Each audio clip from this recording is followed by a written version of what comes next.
Hello everybody, welcome back to another episode of We Lift Big. Thank you so much for being here.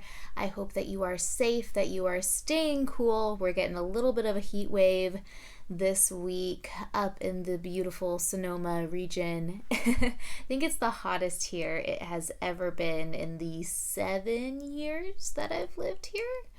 It's getting close to 110. It's pretty toasty.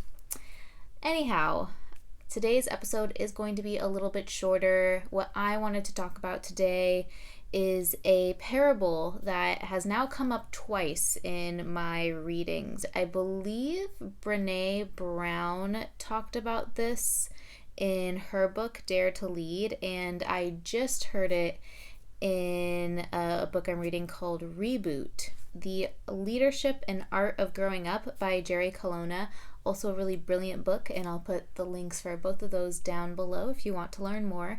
But they both talk about this Tibetan parable that talks about, it's in a way it's the hero's journey, and it focuses a lot on addressing our fears by surrendering to them. I'm finding that this lesson of surrendering to change and surrendering to our fears in order to move away from them and unchain ourselves from them has just been a massive theme in my life in recent times, and something that I also want to share with you. And so whether you're dealing with anxiety or you're afraid of anything right now, whether those fears are small or great, I think that this is a beautiful parable that has inspired me and that I hope will inspire you as well, whatever it is you are dealing with.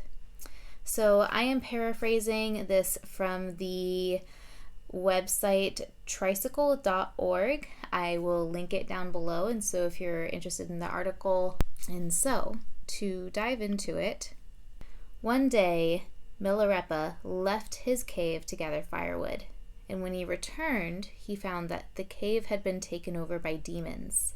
His first thought about seeing them was, I have to get rid of them. He lunges towards them, chasing after them, trying forcefully to get them out of his cave. But the demons are completely unfazed. In fact, the more he chases them, the more comfortable and settled in they seem to be. Realizing that his efforts to run them out have failed miserably, Milarepa opts for a new approach and decides to teach them Dharma. If chasing them won't work, maybe hearing and learning will change their minds and get them to go. And so he takes a seat and begins teaching them about existence and non-existence, compassion and kindness, the nature of impermanence. After a while, he looks around and realizes that all the demons are still there. They simply stare at him. He looks deeply into the eyes of each demon and bows, saying, It looks like we're going to be here together. I open myself to whatever you have to teach me. In that moment, all of the demons but one disappear. One huge and especially fierce demon, with flaring nostrils and dripping fangs. So Milarepa lets go even further.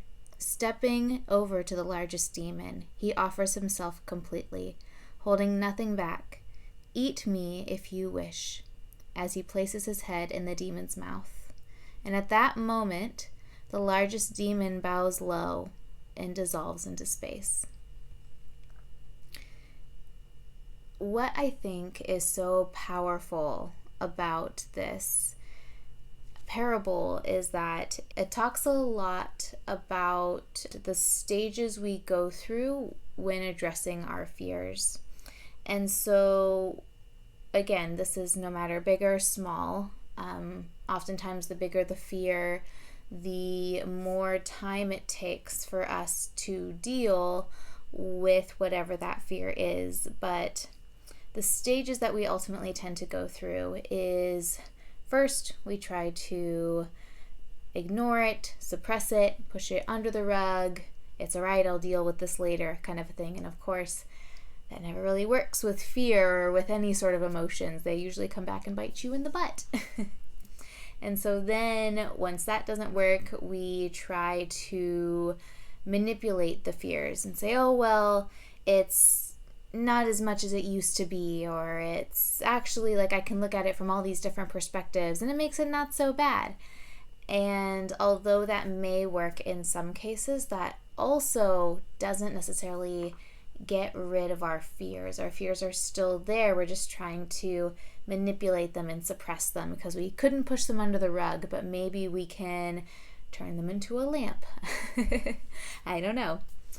And so when that doesn't work, that's when we start to recognize, maybe I need to learn something from this. Maybe these fears are trying to tell me something. And so it forces us to start to go down that road of, okay, what is this trying to teach me? What is this trying to show me?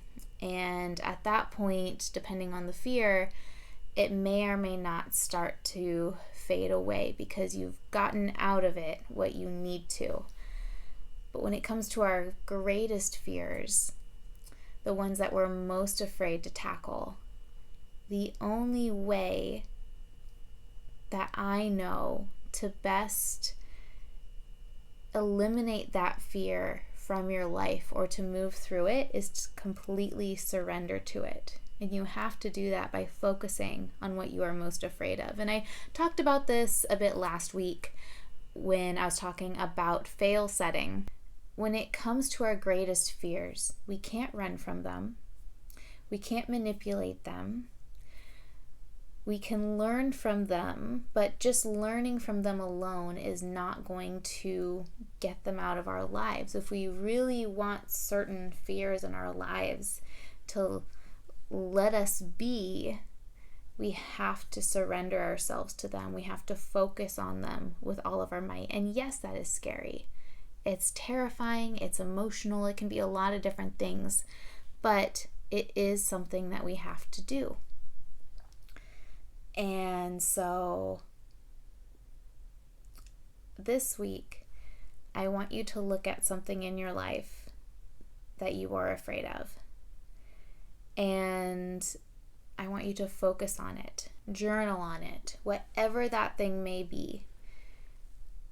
Focus on it until it starts to disappear, until you start to be able to rationalize it, to break down its parts, to gather its teachings. Because again, we can learn from things that we're afraid of, and I think that we should. But we also need to surrender to them and say, you know what, this is just a fear. I am a capable human being with every ability to move through this. This is just a fear, something I can learn from. And then slowly but surely, that fear will start to disappear. And again, depending on the fear, it can take time. It can take hours, days, months, even years. But the more that we address those things, the less they are going to chain us down to our past, keep us from making the same mistakes over and over again, and just make us better people, regardless of what it is we are working towards.